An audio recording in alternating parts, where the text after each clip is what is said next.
All right, today's lesson is going to be talking about how to evaluate absolute value, how to solve for absolute value equations, and also look at systems of equations. And we're going to use Desmos to help us solve some of these questions. So we're going to start with something that is probably more of a review, but you need to go to the Desmos website, specifically the North Carolina testing one, because there are some limitations on the North Carolina testing Desmos graph that you want to be aware of, especially when it comes to taking the EOC. So let's open up desmos.com/testing/North Carolina/graphing. That'll get you to this website.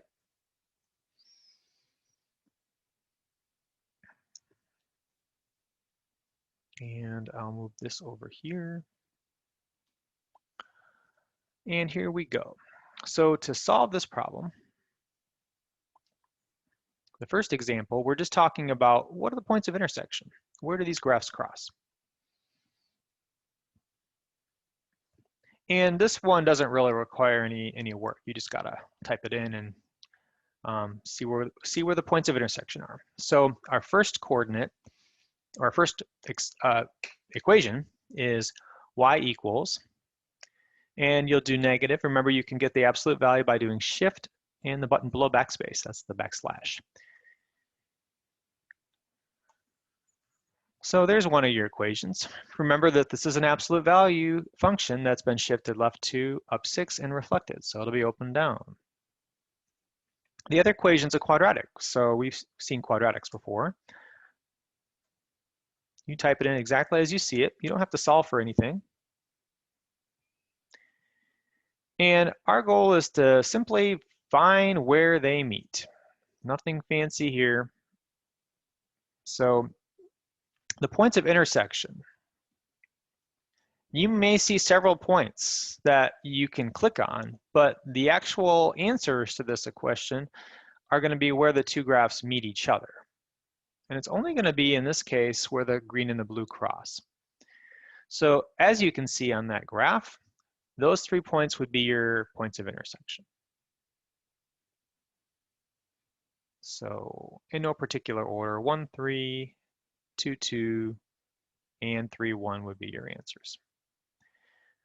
If it does say coordinate, you want to list the x, y. Not all of them are going to ask for a coordinate, but if they do, then make sure you list them both. All right, let's look at another example.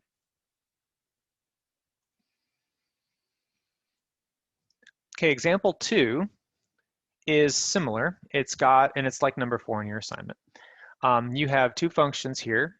This one, though, it only asks for what values of x does the f of x equal g of x. So when we do that, we still want to find the intersection, but we only list the x value, or values if there are more than one. So in this case here, if this question from number 1 said what values of x, you would just say 1, 2, and 3. All right, so what you're going to do is I like to use the function notation that's provided. So I'll say f of x equals x. To do that cubed, you do shift 6. Right arrow, plus 12x, shift 6, 2, plus 48x plus 66. I can also remind you that you can get the exponents using the calculator button down here, and that'll pull up all the stuff that you need, including absolute value. So if I want to do g of x equals absolute value of x minus 3, I could say g parentheses x equals, go down here and click the absolute value button and do x minus 3 in there, then right arrow out and do minus 5 if you want to go that route. I'm going to hide that and scroll out, and you can use your zoom out features if you want, see where they hit each other. And looks like these graphs only cross once, and it's going to hit right there at this coordinate. Well, that coordinate is negative 4, 2. The answer is not negative 4, 2. The answer is x equals negative 4. Because it only asks for the x value. So you're only going to write the x value. Sometimes it asks for the y too. So just read it very carefully and answer the question that's being asked. All right, next problem. All right, there are two approaches to this problem. You can do it by hand and you can do it using Desmos, and I know people have their own preferences. So I'm going to treat number 3 first, like you saw in the previous type of problems where we're looking at it from a graphing perspective, and then we're going to see how to also solve it by hand. So anytime you have an absolute value equation, when they don't write like y equals or f of x equals, the idea is that we're going to try to see if we can solve these by hand and check our answers using technology. I'm going to do it backwards this time since we did some graphing. So what I want to do here is I want to split this up into two functions. So we're going to say, and you can just call them y equals for both, but we're going to say y equals the left side,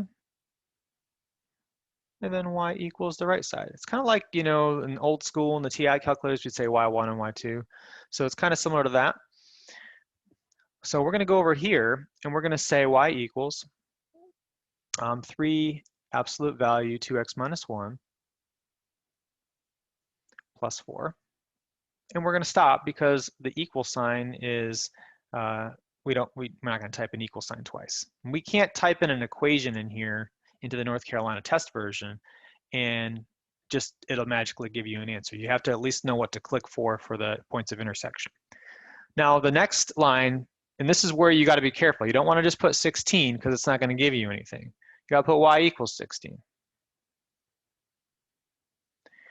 And if necessary, when you zoom out and make sure that you can see where these lines cross. Y equals 16 is a constant function, so it's going to be a flat line, and it will hit this graph at 2 points.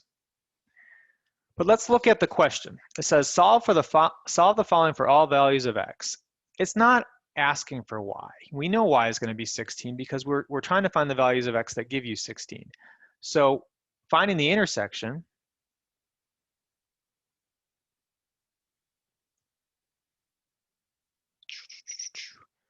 and the points are going to be negative 1.5 and 2.5. Both of those will be x values that give you 16.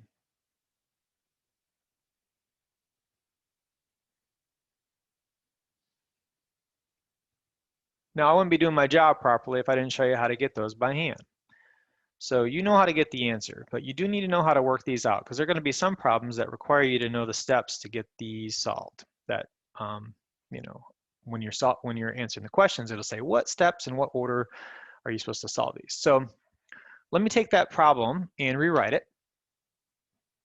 And remember, our answers are negative 1.5 and 2.5. And oh, I already had it here. So I'm going to work it out by hand, and we're going to verify that the answers are negative 1.5 and 2.5. So to start, step 1 is you need to isolate the absolute value bars. To do that, we have to solve for everything surrounding it. So there's this 3 out here, this plus 4. We got to get rid of the stuff on the outside of this absolute value. So that means I'm going to make sure that I subtract or add the number after the absolute value first. So I'm going to take away 4 from each side, and that's going to give me 3 absolute value 2x minus 1 equals 12. I need to make sure that 1 is not too exaggerated. All right, next, we have to get rid of the number on the outside. Like I said, if we're isolating the absolute values, we're not messing with the stuff in here. We're not distributing. We're getting rid of the stuff on the outside. So we're going to divide that 3, and 12 divided by 3 is 4. So the absolute value, 2x minus 1, is equal to 4. Now, here's how we get the two answers. So after we isolate it and solve, step 2 is to write two equations without the absolute value bars.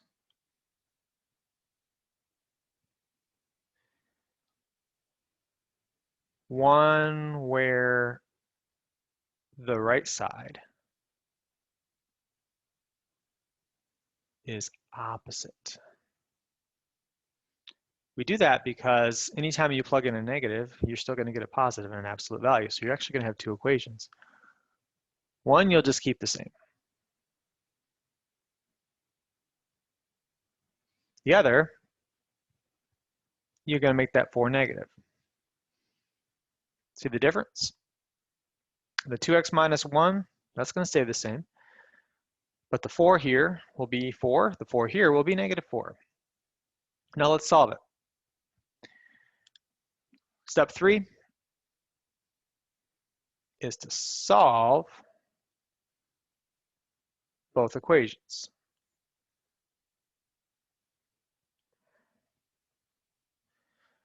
And step 4, which we're not going to do because we know the answers, would be to plug them back in and make sure they work. There's going to be something called extraneous solutions that'll play more into the next example. So what we're going to do is we're going to solve both of the equations the same way by adding 1 to both sides.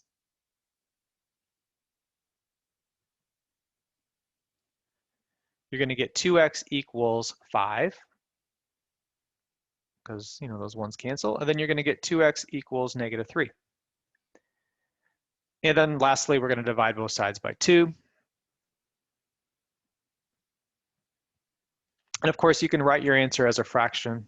The answer could be also x equals 5 over 2, which we know that is 2.5. And then x is going to be negative 3 divided by 2, which is negative 1.5. Both of these answers work when you plug them back in because anytime it's just a number that's positive on the right side when you isolate it, we're not going to have that issue where it won't work. So these are both valid solutions. Of course, that comes into play by our graph. Remember, our graph told us these were answers, and we verified it here. All right, go to the next example. Make sure you're writing all these down. Some of these questions are gonna not have, when you solve them out by hand, they're gonna have more than one solution. But when you plug them back in, only one of them actually works. Here's an example of one like that. Always try to go with the graph first. So anytime that you have an absolute value equation, my instinct is to plug it into the Desmos graph and put y equals the left side, y equals the right side, and just see where they cross. And we can kind of eliminate most of our common mistakes that way. So I'll do y equals absolute value x minus 8. That's an absolute value graph shifted 8 units to the right. And then you would say y equals 3x plus 6. Because this line is not flat, it's possible that it will only hit it once. And you can see that this is a steeper slope than this. So this graph is only going to hit right there. Let me zoom in because there's 2 points I could have clicked on, but the one that they actually intersect is right there at 0.5, 7.5. The answer to this question is 0.5 or 1/2. It's the x value at where these meet. When you solve this by hand, you're going to get 2 answers, okay? So let me show you why plugging things back in when you're solving by hand is important. So intersections is going to give you 0.5, no big deal. But I do want to show you how to do that by hand. So let me rewrite this.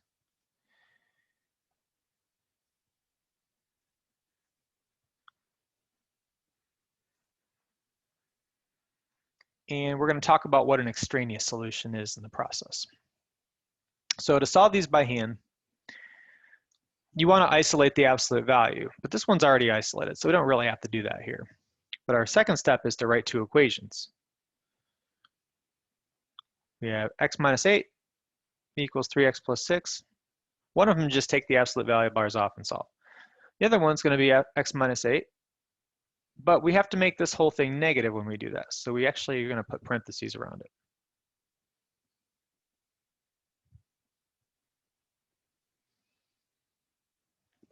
Step 3 is to solve both of those. So when we solve them, we're going to follow the same steps. We're going to add 8 to both sides. Well, actually, I'm not going to in this case because it's a little bit different. So I'm going to distribute that negative first. So it's going to be x minus 8 is equal to negative 3x minus 6. All right, so now the process of solving can be done similarly, but you also want to keep in mind where your negatives and positives are to help guide your solving process. On the left equation, what I would do is I'd actually subtract the x first from the 3x and keep the x positive. So that's going to give me negative 8 is equal to 2x plus 6. Then I would subtract the 6 from the negative 8. And that's going to give me negative 14. Yes, mind your negatives. Equals 2x. And then finally, to solve that, you're going to get negative 14 divided by 2, which is negative 7. And that's a potential solution.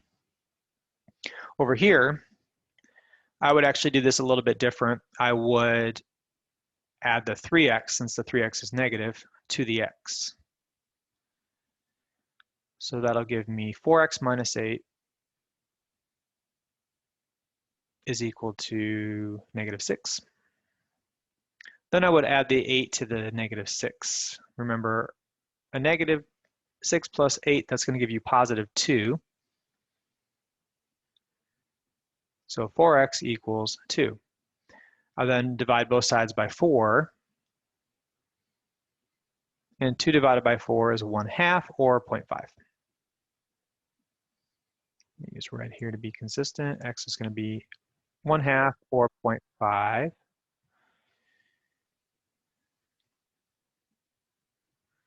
All right, so you might think, all right, I'm going to circle both of them and be done, but one of them won't work. And that's where we want to check solutions. So an extraneous solution would be a solution that doesn't, when you plug it in, doesn't actually work. Ones you solve by hand, but aren't actually solutions.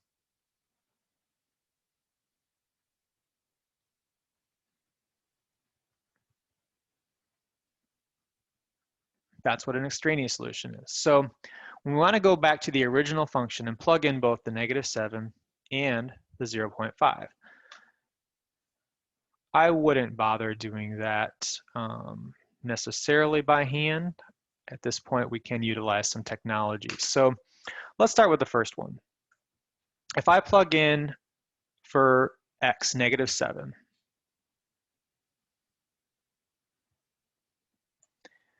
the left side of my equation would give me positive 15. If I plug in negative 7 into the right,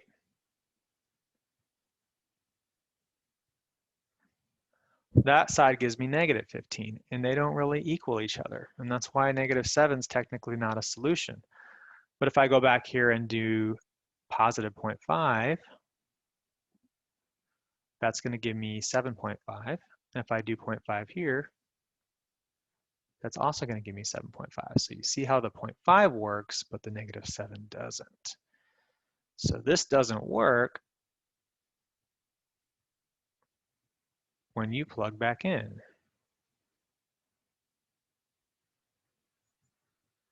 So that's extraneous.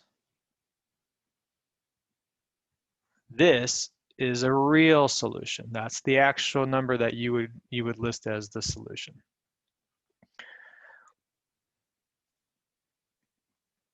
All right, last example. And this doesn't perfectly align to one of your questions, but there are going to be some examples where there are no solutions.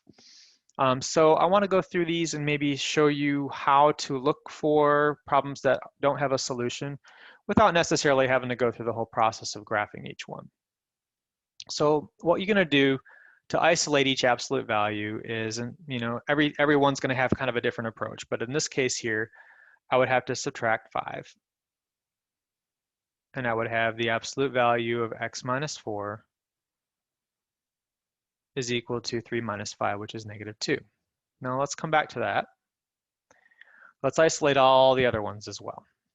So in this case here, I don't have a number being added, but I do have a negative 2.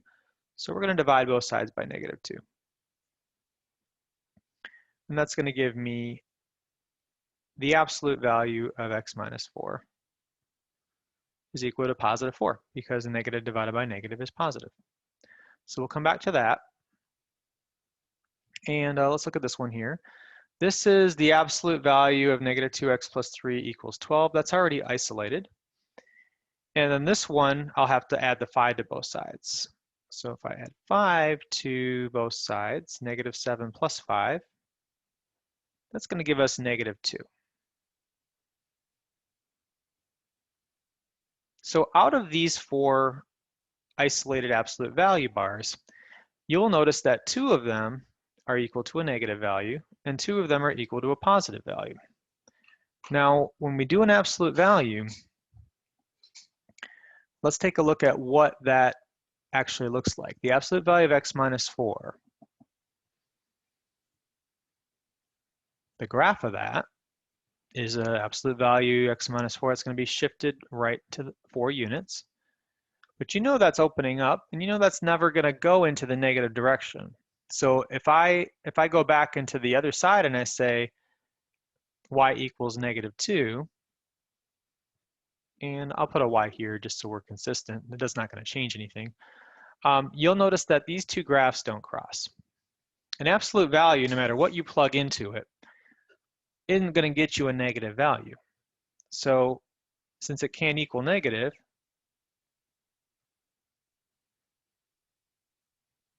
when it's isolated, that's going to be no solution. So that would be one of your no solutions on here.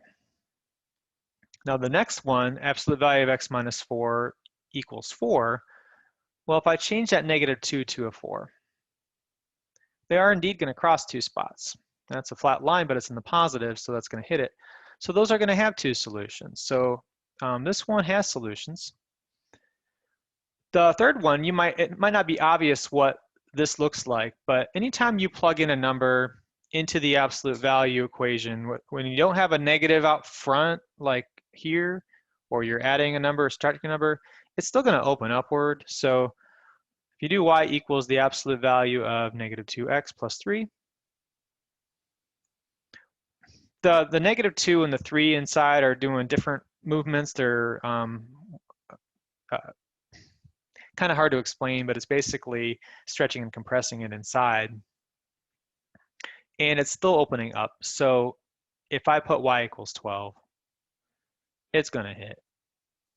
All right, you still have solutions. So it's not that one.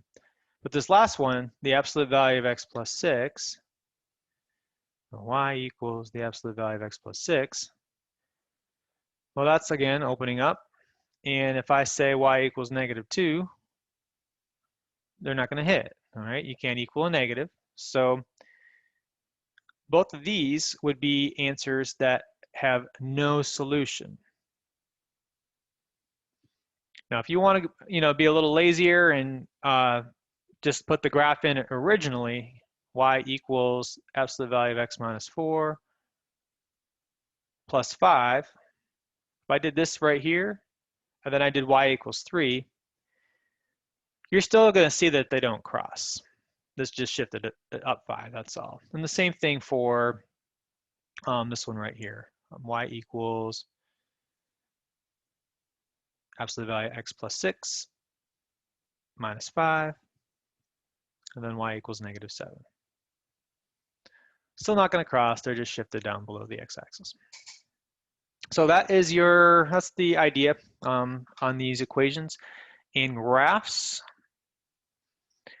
you can do the 2.1 assignment now, and there's 15 questions with a couple questions on there from review from the previous assignment, 2.3.